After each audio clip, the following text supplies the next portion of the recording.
नमो नारायण, राधे राधे। अब हम आप सबके बीच में श्रीमद् भगवत गीता की रहस्यमयी तत्वों की चर्चा करते हैं। प्रथम अध्याय के 21 श्लोक तक हम लोग चर्चा किए हैं। जब तक इन सभी रहस्यमयी जो रूपक के रूप में हैं विद्यमान पात्र, उनके भाव को नहीं समझ लेंगे, तब तक यह गीता हमें क्लिष्ट समझ में आएगी। इसलिए हम उनकी चर्चा करते हैं।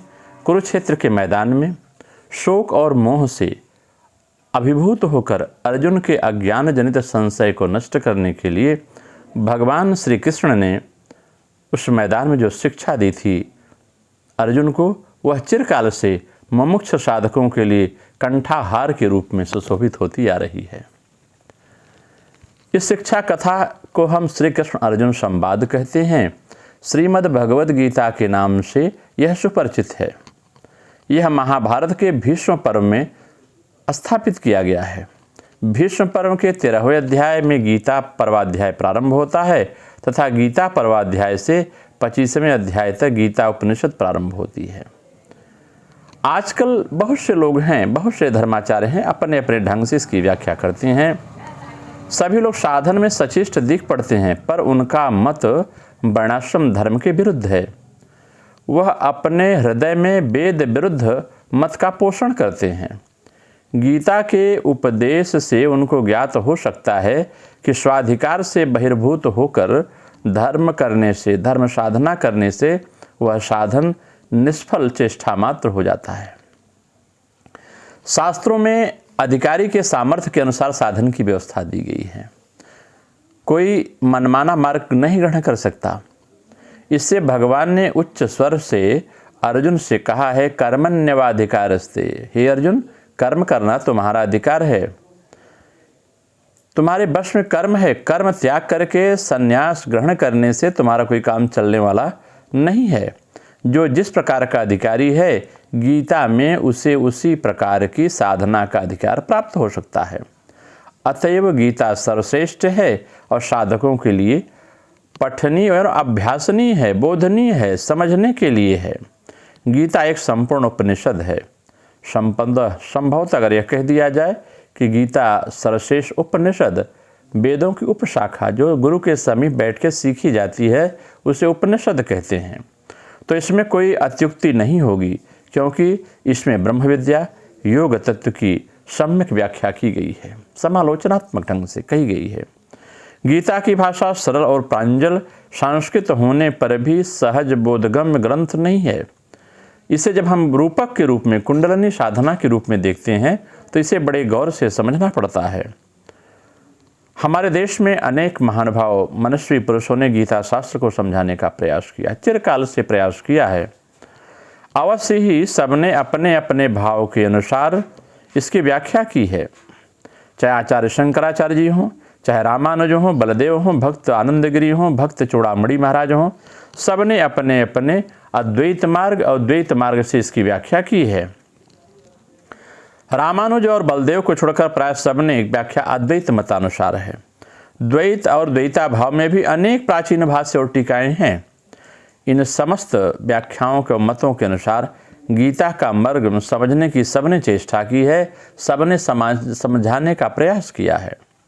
उन सभी का प्रयत्न सफल भी हुआ है, क्योंकि देखने में आता है कि जिन मतों के अनुसार साधन कर अनेक लोग अपना जीवन धन्य कर जाते हैं, वही उनके लिए सर्वमान्य होता है। श्री भगवान जितने विराट उतने ही विशाल हैं। उनकी उपदेश राशि वैसी ही विराट और विशाल है।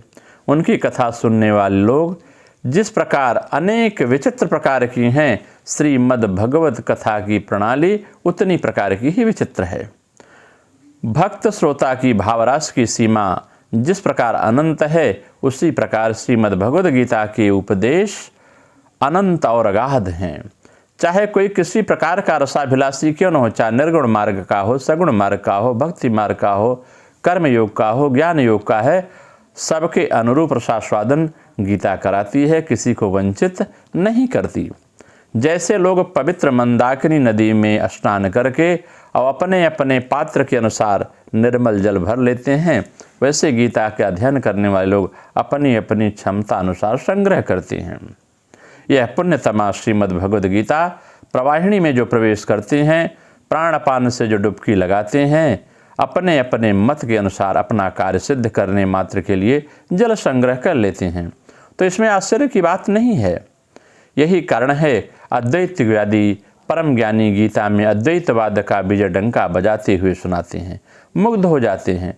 और तथा भक्त अद्वैतवादी भी गीता में भक्ति प्रेम की पराकाष्ठा का अनुसंधान पा करके आनंद से उत्फुल्लित हो उठते हैं। जो द्वैतवादी अनुयायी हैं वे भी इसके नव जलधर श्याम सुंदर की अपूर्ण मोहिनी बांसुरी की मधुर ध्वनि सुन के भावाविष्ट होकर नाचने लगते हैं। कर्मवादी भी इसमें कर्म की अपूर्व व्याख्या देख गीता हमारी ही बात कहती है, गीता हमारे धर्म के बारे में कहती है, हमारे विचारों के बारे में कहती है, यह घोषित कर दिग्दिगंत में विश्व के कोने कोने पर इस बात को मुखरित करते हैं। आज हमें यह विचार करना चाहिए कि गीता की व्याख्या जो की गई है किसने के लिए किया है, किसने रचा गया है। वास्तव में गीता ज्ञानी भक्तों के लिए, कर्मियों के लिए, संसारियों के लिए, सन्यासियों के लिए और जितने संप्रदाय के लोग हैं सबके लिए लिखी है, क्योंकि भगवान तो सर्वेश्वर हैं, सब में हैं, जगत गुरु हैं। सभी इसमें अपने अपने मत के अनुसार भाव पाकर कृतार्थ होते हैं।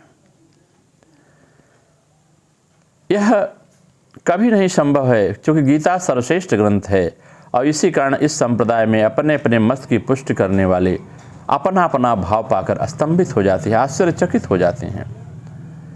इनकी विराट शक्ति प्रदान करके श्री भगवान ने इस उपदेश मालिका को ग्रंथित किया है। अतीत आज इस युग में आजकल जगत में विभिन्न मतों के अनुयायी इसमें अपने अपने मतों की पुष्टि देखकर विस्मित हो गए हैं। गीता की यही विशेषता है कि यदि प्रश्न करो कि यह कैसे संभव हो सकता है, क्योंकि गीता यदि द्वैतवाद सत्य है तो अद्वैतवाद सत्य नहीं हो सकता, और यदि अद्वैतवाद सत्य है तो द्वैतवाद को असत्य मानना होगा। भगवान यदि निराकार हैं तो साकारवाद का समर्थन करते नहीं बनता, और यदि वह साकार हैं तो निराकार मन की कल्पना मात्र है। यदि एकमात्र कर्म ही अनुष्ठेय है तो भक्ति और की ज्ञान की बातें बनावटी हैं, और यदि ज्ञान और भक्ति के द्वारा भगवान प्राप्त होते हैं तो आध्यात्म राज्य में कर्म के लिए स्थान नहीं है, और वस्तुतः कर्म उनका विरोधी हुए बिना नहीं रह सकता। फिर भी कर्म के बिना संसार नहीं चलता। इन सारे तर्कों की मीमांसा गीता में हुई है। साधना न करके केवल तर्क करना वितंडा है, यह केवल कलह मात्र है।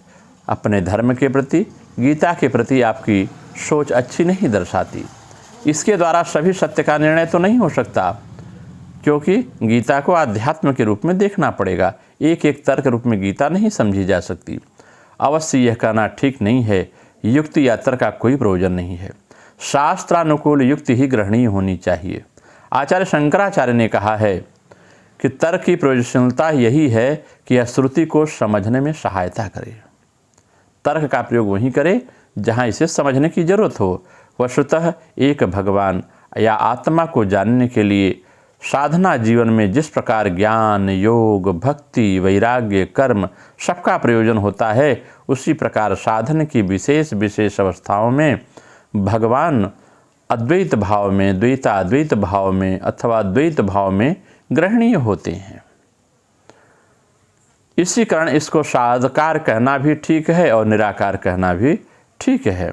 जिस प्रकार नदी से जल लेने में उसका जैसा पात्र होता है उतना उसी आयतन का वह स्वरूप ग्रहण कर लेता है, उसी प्रकार हमारे मन बुद्धि के आधार और गठन के भेद से हम भगवान को अपने अनुकूल मनोभावों के अनुसार ग्रहण कर सकते हैं।